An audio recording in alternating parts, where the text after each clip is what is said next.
Hi. So thanks for coming to this talk. This is the last talk, so bear with me. Then we will have the closing session, and it will be done. So thanks for coming to the conference. My name is Devrim Gündüz. This talk about the right-hand talks, but almost everything you want to know. Because every time I want to learn about something more about WAL, I feel like, okay, I don't know much enough. So it's almost everything. I work for Enterprise DB. I'm a principal systems engineer. The regular introductions first. I started using Red Hat in 1996 and then Fedora. I've been using Postgres in 1998. It's been 20 years. So this year, it's my 20th year in Postgres. It's pure luck because I first started using MySQL as regular people like 20 years ago. Then it didn't work. I tried to make it work for 2 days. It didn't work. And then I installed a database called something like, it wasn't pronounced like, it was like PostgreSQL something, I don't remember. Then it worked. This is how I started Postgres. So I could be speaking in a MySQL conference today. So instead of I'm here talking about Postgres. I'm responsible for the Postgres YAM and zip reports. So if you are using Postgres on CentOS, SLES, Fedora, Red Hat, that's me. I'm the packager.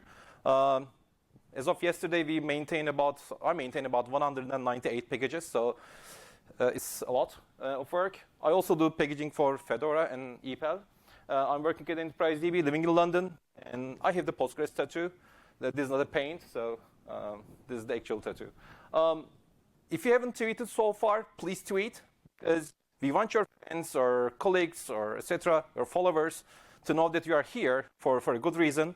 And you can use this hashtag, PostgreSQL hashtag, and then you can follow the official Postgres community account for updates.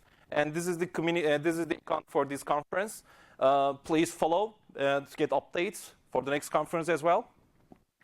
So if you are looking for an alternative hashtag, use Blame Magnus.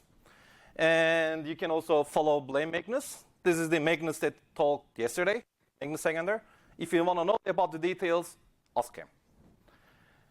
And so let's talk about the first outline of the talk. I'm going to start with the general information about WAL. First of all, I attended a few talks in the last 2 days. Many people gave some details, so I had to change the slides. But just to improve more, because this is the actual talk about the WAL. And what does it include? That's the next thing that I want to talk about. And then how to read the WAL files, the WAL level, replication, point-in-time recovery, and backups, etc., and everything about WAL. So we have enough time. We have 50 minutes. So if you have any questions, please raise your hand whenever you want. Okay, you may feel to interrupt me, because the more questions you ask, the better talk it is. Okay. The first thing that I have to tell you about the WAL files is please do not delete WAL files manually. All right? If you have any problem with this one, this is the next slide. If you have any problems with this one, this is the next slide. Please never, ever delete the WAL files manually. Why? First of all, it's the write-ahead log, this logging of transactions, basically. It also used to be known as the X log in ancient times, like almost until up to 2 years ago. It's mostly 16 megabytes in most of the installations. At least this is the default, and like most of the installations are using 16 megabytes. It can be configured with WAL seg size, but good thing is in version 11, the initdb command is going to have the parameter for specifying the WAL seg size parameter. So you can change the WAL segment size during initdb as of version 11, but you cannot change it afterwards. So once you initdb, you cannot change it. Okay? But then you can have several different sizes for WAL for different clusters as of version 11 easily. Okay? So it used to be pgxlog up to version 10. And then in version 10, we changed it to pgwal because people deleted everything under the log files. Frequently enough, So people come and say, well, oh, well, there are lots of things that like this is filling up. So I deleted something under pgx log directory. Okay, thank you. So my database is gone. Well, good. I mean, working in a Postgres support company, this is a good behavior. Okay. If you want to burn your money, do this. Otherwise, please avoid this. Okay. So it is designed to prevent data loss. In most of the situations. So it may be an operating system crash. It may be hardware failure. No, Postgres doesn't fail. But just in case Postgres fails, you can also recover the data from the WAL files. And write transactions are written to the WAL. So there is a performance benefit in here. So usually, it should be, I mean, this is an old suggestion, of course, but I'm an old school guy. I don't use cloud. Okay? I always try to use my database in bare metal. So I'm not a cloud guy, but still, so you should use a separate drive for the WAL files because there's more this activity going over there. And it's a built-in feature. So you cannot turn off WAL. You can skip WAL for some actions, but you cannot turn off WAL logging, basically.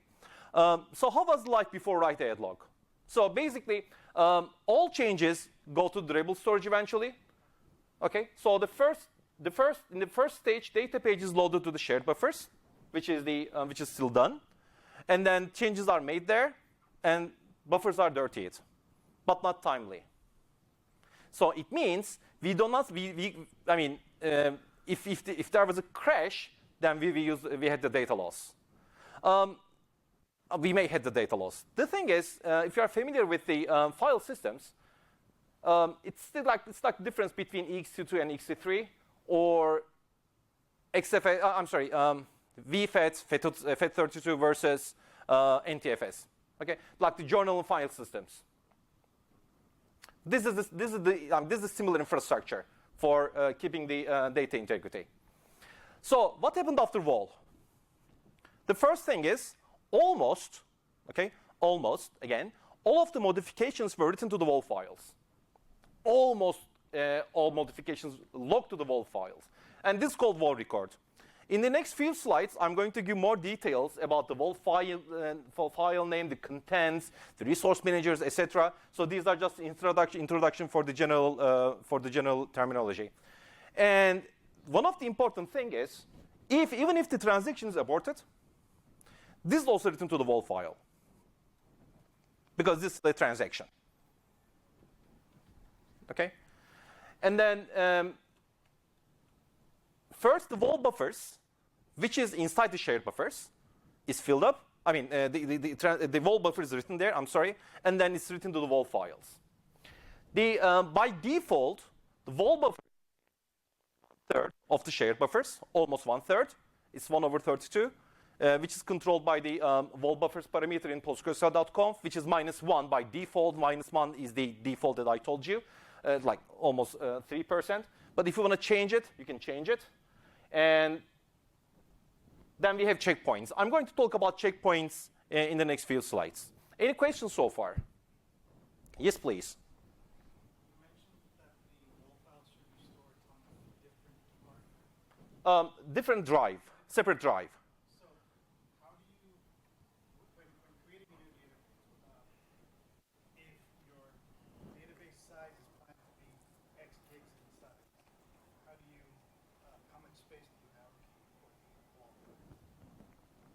That's a good question. I mean, it doesn't depend on the database size. It's mostly, it is for now. It mostly depends on the transaction size, etc. So you have two parameters in the recent Postgres versions, which is the min WAL size and max WAL size. So you can. So I don't think. I mean, you should need a large disk. I mean, any disk that you can purchase from the nearest store is like 144 gigabytes or so. It's more than what you need. So the space shouldn't be a problem. If it's a separate drive, then it's a separate partition. Then you have to calculate this based on the settings that I mentioned you. Any questions?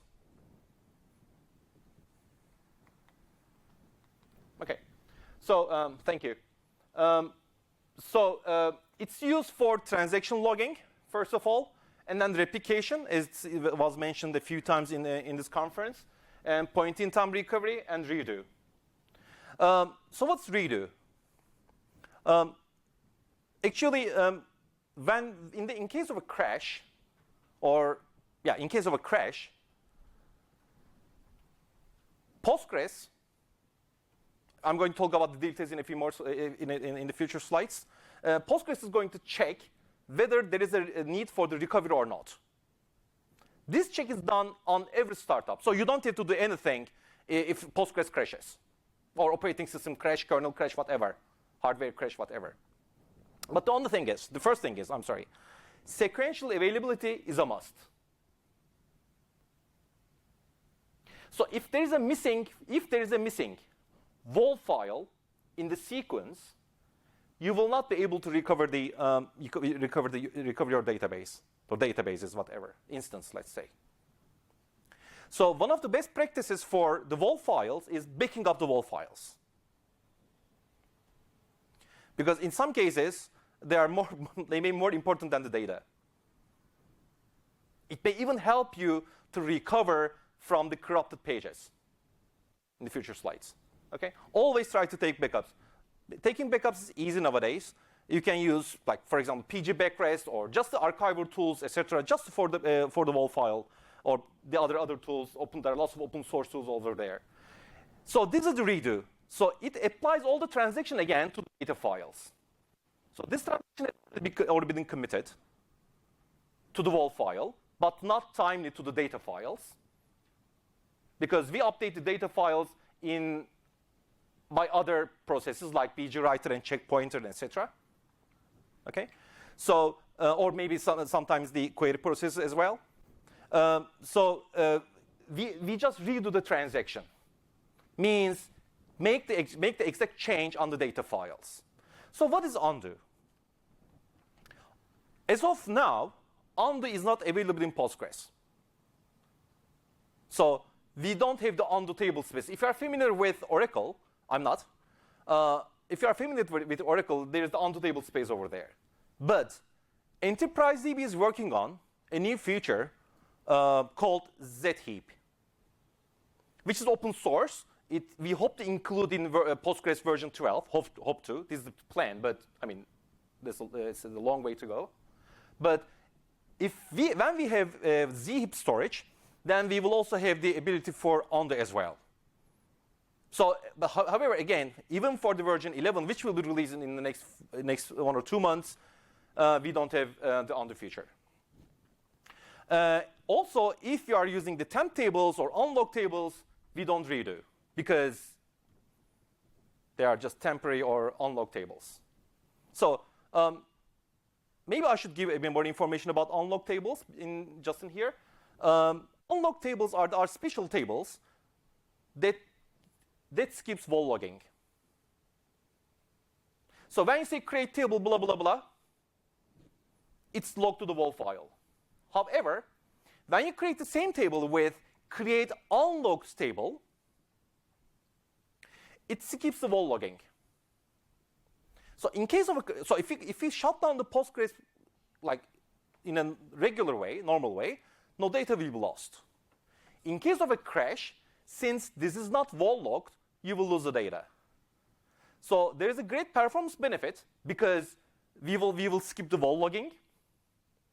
On the other hand, you may lose the data. So don't use it for production tables. But if you have some tables that you can generate from the other tables, I mean, if you can generate the data of that table, specific table from other tables, like the reporting tables, and if you want to do it fast, you can use unlock tables. But again, there is no redo, so you will lose the data. Any questions? Yes, please. Yes, please. So if you're writing it to the WAL, why not write it to the database directly, to the data pages directly? What are we saving? You're already hitting the disk. Right? You're already hitting the disk. So you could, why can't you just modify the database? Is it more expensive because you're updating data pages, index pages, and things like that, or Yeah. something else? Yeah. first of all, the most important thing is performance. So we don't have to update the data to finish the transaction. We just write to the WAL file and done.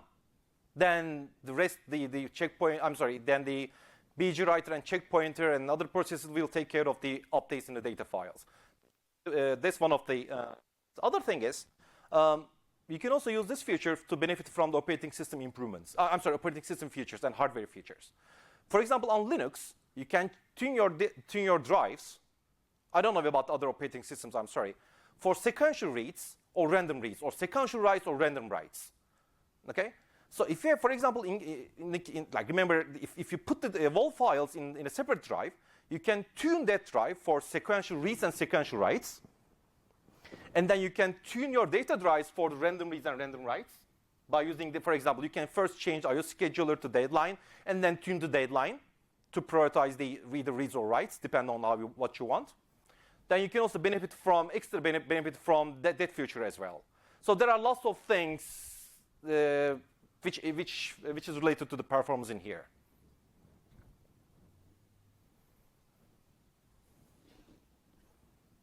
Any questions?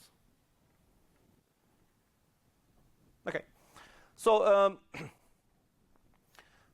let's talk about some more about the shared buffers in Postgres. There are dirty buffers in Postgres. Let's talk about the dirty buffers first. Dirty buffers are the buffers which are different. Those buffers are the data which is different from the data on the disk. So basically, if you insert something, or if you update something, or if you delete something, then it's called dirty buffers. The opposite of dirty buffers is clean buffers, which means, for example, when you select something or when you checkpoint, or if the data is written, even if it's dirty, then if it is written to the data files, then it's clean. Okay, basically, if the data on the disk and on the memory are the same, then it's clean. Otherwise, it's dirty. So, and the shared buffers is the place where all the transactions are performed. Almost all the transactions are performed. So there's a side effect with the shared buffers, because causes inconsistency on durable storage. At a given time, usually, like almost all of the times, let's say, the data on the durable storage, data files, in this case, PG data, under base directory is inconsistent. Because, first of all, because of BG writer.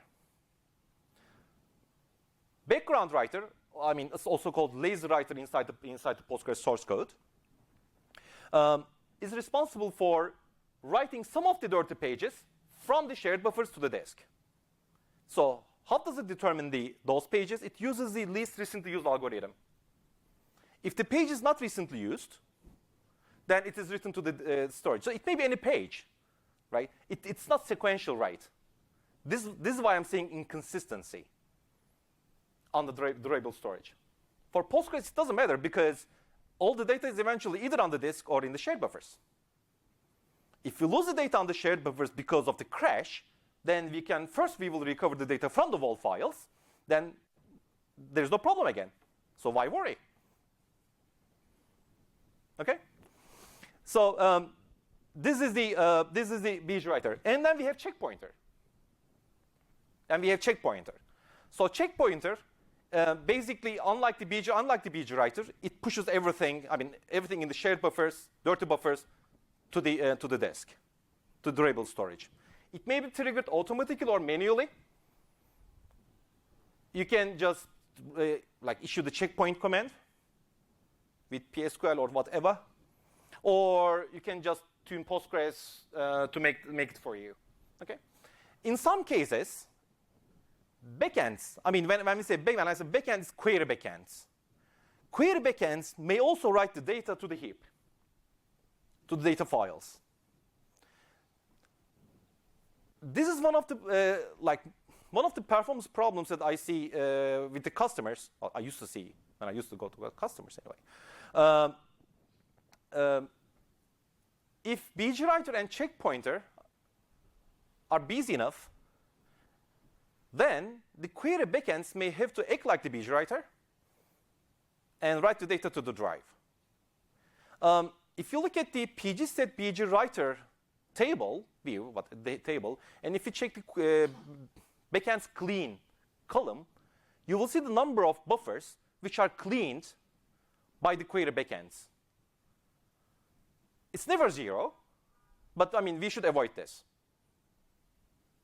But this is not a part of this talk, so I'm going to skip this one. Okay, any questions so far? Now I'm going to go to details of WAL as of this slide.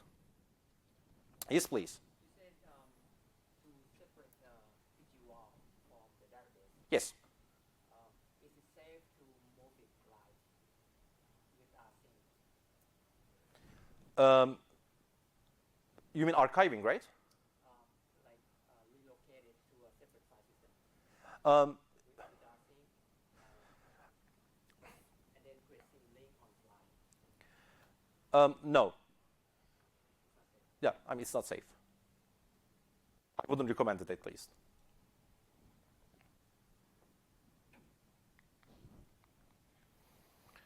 Okay, so when we want to talk about the WAL, one of the things that we should learn is the log sequence number. Log sequence number. So log sequence number, which is called LSN, which you will see a lot if you look at the Postgres source code and the functions and etc. It's the position of the record in the WAL file. So if you are explicitly looking for a record in the WAL file, we are talking about the log sequence number.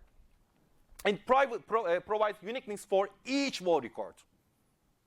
Okay, and so it's 64-bit integer, but historically it's actually 2 times 32 bits, which I will give the details in the next few slides. 64 bits, but it's actually 2 times 34 bits. It's 2 separate 30-bit number, again for historical reasons. And LSN is the block ID and the segment ID, which I will also show you in the next few slides. This is called the log sequence number. So during the recovery, log sequence number on the disk page, log sequence number on the disk page, and the log sequence number in the WAL file are compared. Larger one wins. What does it mean? So if the log sequence number on the data file, I'm sorry, we are talking about the recovery, redo operation. Something crashed, we are recovering from WAL or archive recovery, whatever, and then it started running. The reader started running. So it checks the log sequence number on the page, and it also checks the log sequence number in the WAL file. If the WAL file is larger than the data file, it means it's the transaction on the WAL file is more recent than ours, than this written here. Otherwise, it will be skipped. So this is basically how the recovery is done using the WAL files. Any questions? Yes, please. Which page are you referring to there? Is that a page from the heap, or is that the PG control page? This is the page on the heap.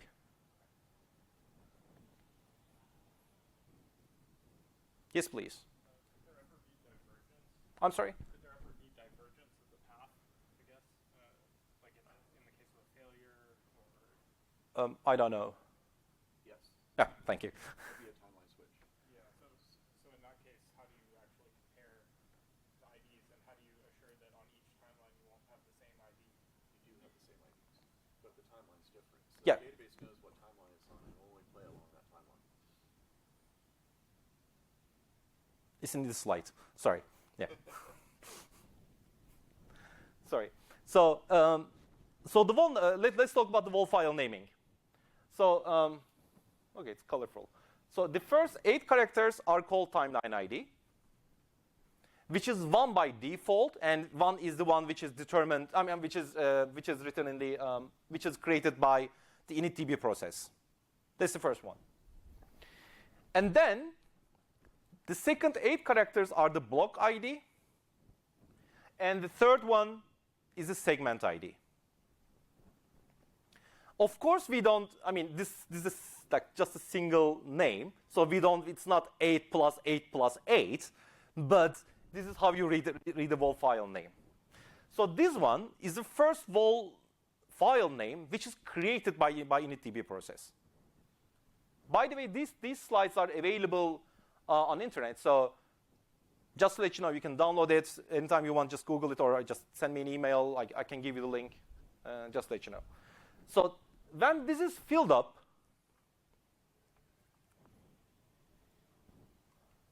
Postgres moves to the new WAL file. These files are always 60 megabytes. They are created as a huge file. There's a 60 megabyte file first, and then it's filled up. Because one of the most expensive operations on the file system is the extending the relations. So instead of extending the file for every transaction, which would slow down our transactions, we just create a file first and then fill it up. Okay? And then actually we also recycle, etc., which I will talk about later on.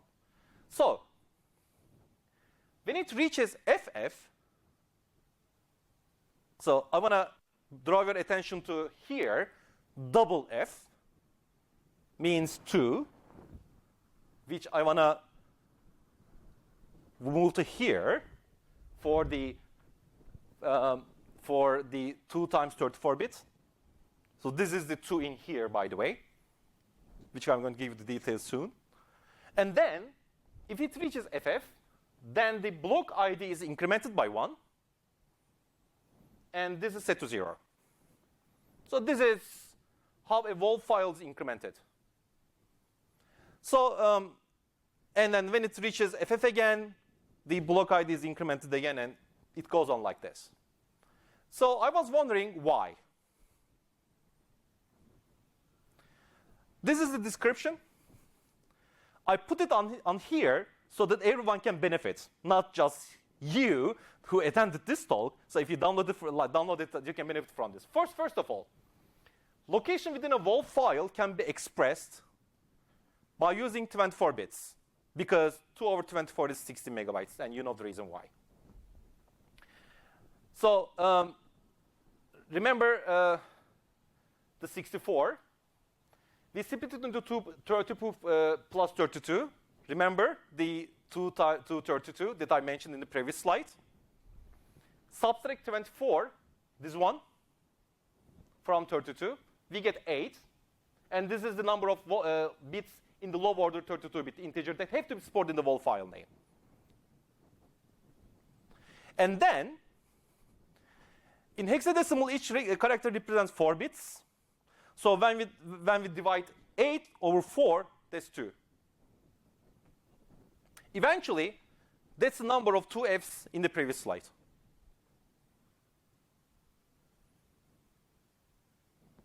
It may be a bit complicated, but this is the actual story of the double Fs in here. When it reaches 2 Fs, then the other one is incremented by 1. It's all historical reasons.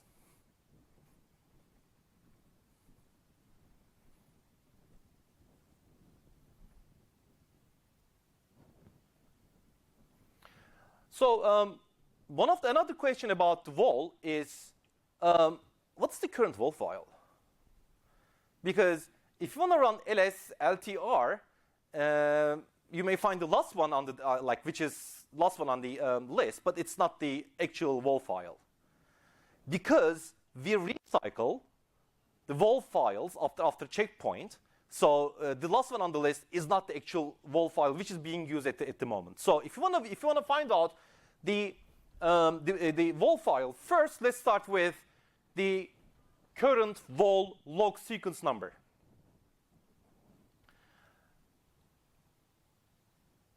This function can be run in version 10 and above.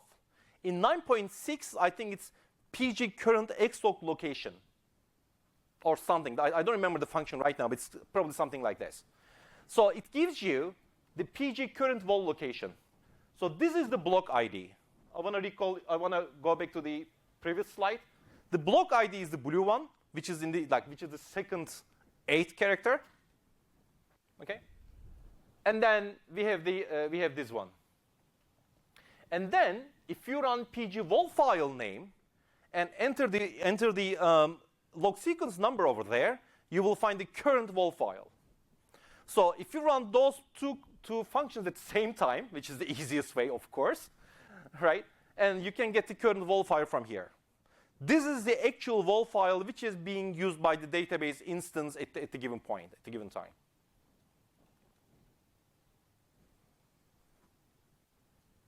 Any questions? Yes, please. Why is it only 4 characters of the block, the 40E6? If it was, it's just truncated. Just truncated. So if it was, say, 3, then we would see, let's say it's 00003, then we would see 3 in here. It's just truncated, because the rest is 0.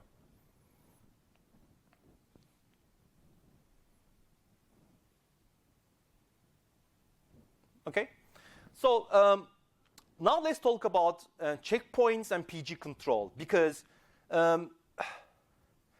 PG control is quite important, and it represents one of the weakest points in the Postgres. Is, for example, I don't want to compare Postgres with other databases, but we can compare Postgres with Oracle in here.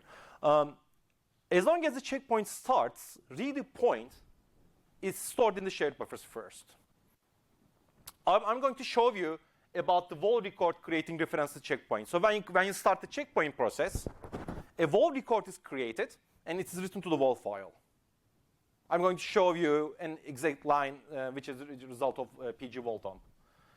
And then it's first written to the WAL file, and then eventually the PG control file. It's under PG control global. PG control file is under the global directory, which is under the Postgres database directory. So unlike PG writer, as you remember, PG writer uses the least recently used algorithm. Checkpoint writes all of the data in the shared buffers to the durable storage. And then, since Postgres knows the latest redo point, it also updates the PG control file. So how do we check this information? I'm going to give you 2 outputs, which is because in version 11, the output is going to change. Up to version 11, we used to keep the WAL files until 2 successful checkpoints have been passed. As of version 11, this has been decreased to 1. So we will keep less WAL files in version 11. Okay, so if you look at the PG, if you run the PG control data command, this is a command, this is a binary that comes with Postgres. Because if you are using RPMs or debian packages, whatever, you will find this command. Just run this. These are just the 2 lines. There are lots of lines in here. So it gives you the latest checkpoint location and the prior checkpoint location as of before version 11. And in version 11 and above, we will have the latest checkpoint location. Then this is the log sequence number, which we saw just like in here. Okay, the same output. It's this is the log sequence number. So log sequence number is actually important that you should know if you are looking the WAL files. So when checkpoint is completed, PG control is also updated, because we have to know the latest checkpoint location, which means then if you know the latest checkpoint location, we have an option to know where to start the recovery process in case of a crash. Or let's forget about the crash in the next checkpoint. So we will start the checkpoint from here. And then after the checkpoint, all WAL files are either recycled, which I love a lot, this is a great idea, or removed. Or maybe edit. Well, I forgot right in here, but depends on the algorithms, it may be edited as well. Why do we recycle? Because we don't want to create the 16 megabyte file like every time we need them.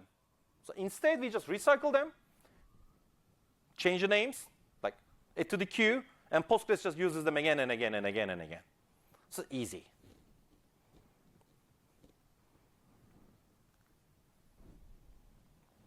So an estimation is done while recycling, based on the previous checkpoint cycles. So if it sees a need It means, if checkpoints sees a need, then it may add some more files, or it says edit before, and it sees, and then based on the estimation, and if it doesn't see any more need for those extra files, it may just remove them. Okay, this is going to help you to get rid of the extra load, which is if you have some spikes, load spikes, this will help you to get rid of this. Any questions?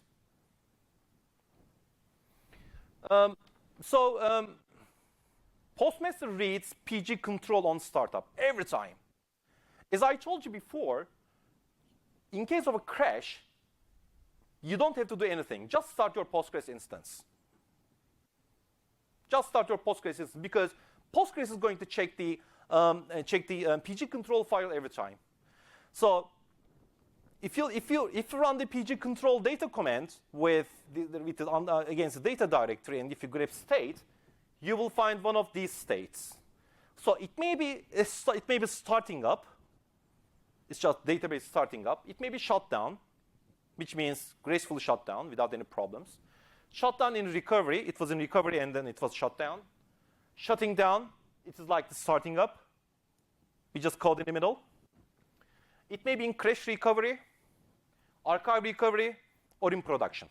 In production means the database is up and running.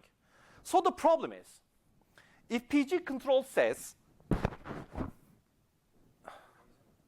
I have the laser. Oh, thank you. If PG control says the state is in production, but the database is not running, then we have a problem.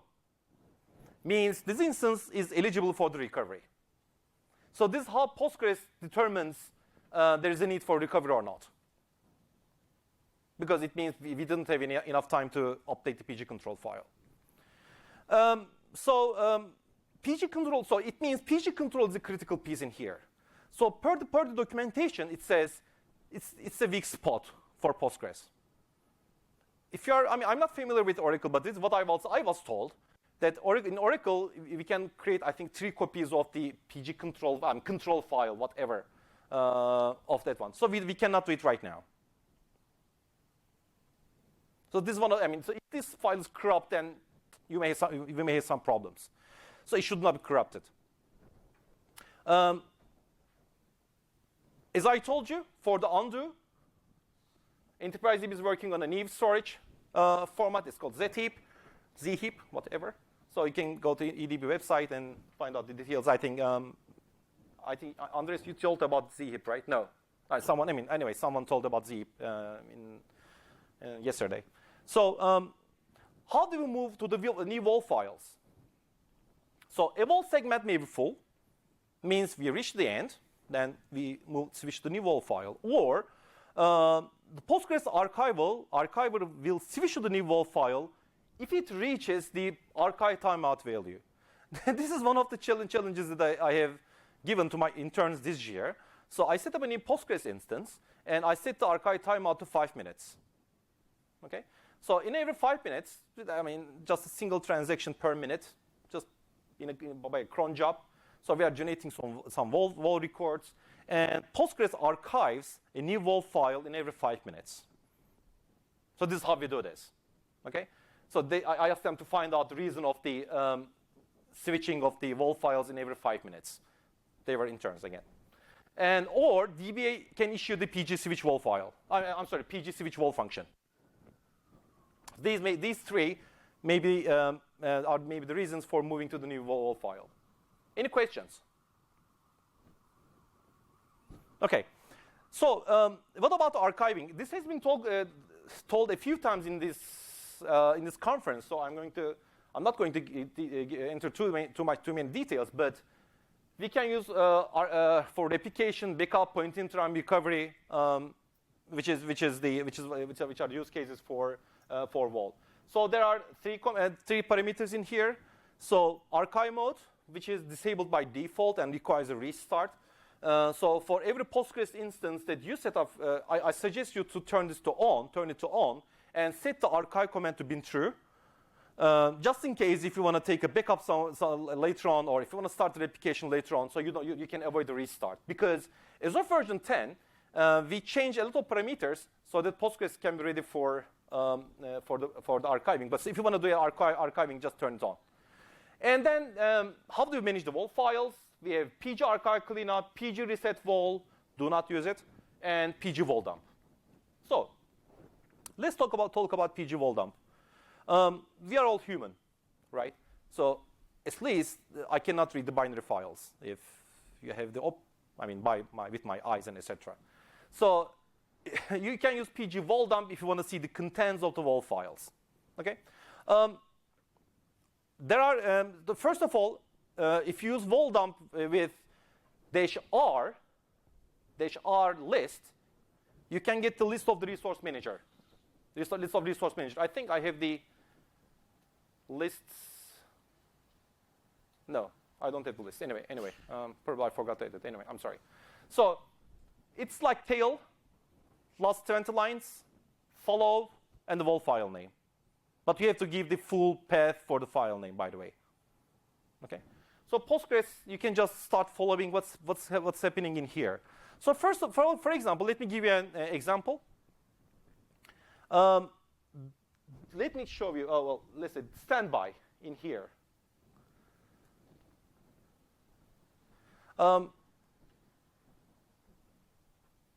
This is a primary Postgres. This is Postgres instance and single Postgres instance. Single Postgres instance. So why should I have a standby in here? Again, there is no replication, nothing. But then we are doing something for the standby, because there is a parameter called WAL level. In the previous versions of Postgres, it was minimal by default, but now we change it to replica.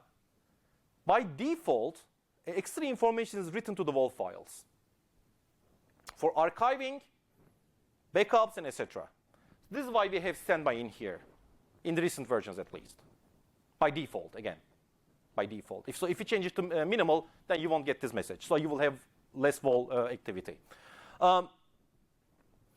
For example, if you want to take a list of the resource managers, as I told you, you can use PG WAL dump -r, and those are defined in the source code, which is resource manager list.h. I think there are 11 or 13 or 14, I don't remember right now, resource managers that you can see. So for example, if you want to just follow the sequences, you can say PG WAL dump resource manager sequence, for example. Or this is another thing that, for example, what do we log in the WAL files? Parameter change. So if a parameter requires a restart, we also log it here. This is one of the things. For example, we log it here. Just a second, please. And there is a consequence of this. If you are running a standby instance, Postgres, and if you increase, for example, say max connections on the master node, primary node. We are against slavery, right? No master, no slave, right? So when that is replicated to the standby instance, since the max connections is lower on the standby is not going to apply the changes. So this is a good way to break the replication.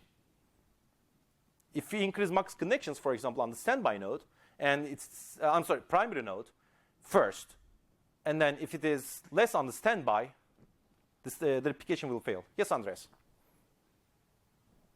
Okay, thank you. Right. Right. Any questions?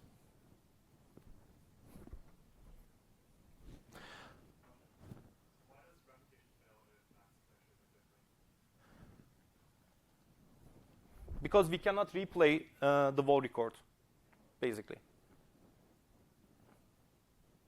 I'm not sure you can see it from here. So, yeah. right? Well, Yeah. the question is that the number of blocks tensor that you can have still in memory tensor is the number of things. So you know, otherwise you get to have the same amount of blocks that you have to add to that. Thank you. Any questions?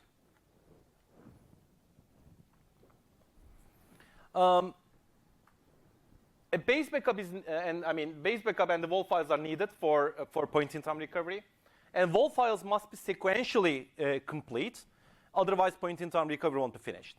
And we have roll forward recovery now, so we don't have roll backwards. No, what's it called? I mean, we don't go backwards, so we have the base backups and the WAL files, which we replay after the WAL files, after the base backup. So we can replay based on these settings in recovery.conf file. So we can recover until specific time, transaction ID, name, or log sequence number. So if you want to stop until a specific point, you just write this parameter, one of these parameters in recovery.conf, and then you're done. If you don't specify anything, all files will be replayed. Okay? And then if Postgres sees the recovery.conf file, it enters the recovery mode. This is the basic for the replication or point-in-time recovery, and etc. I think I need to speed up a bit. I want to talk about full page writes. Well, this has been told in one of the previous talks, but with full page writes, you can recover from the page corruption on the heap. So disabling is discouraged. I think it improves performance, but don't do this. Don't never ever disable full page write. It's enabled by default. And what about the others? Because I have to run. I'm sorry. Let's run. Yeah, that's all for now. I'm sorry, we are running out of time. So any questions, please? Okay, thank you for coming. But before you leave, this year, as I told you, it's my 20th year. I'm doing lots of talks this year. And in every talk, I take a picture.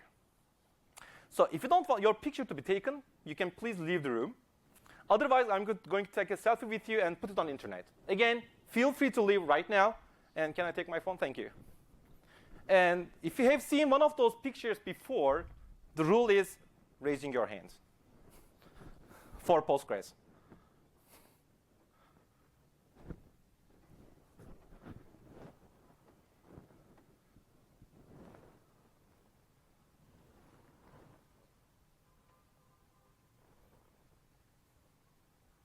Thank you. Thank you.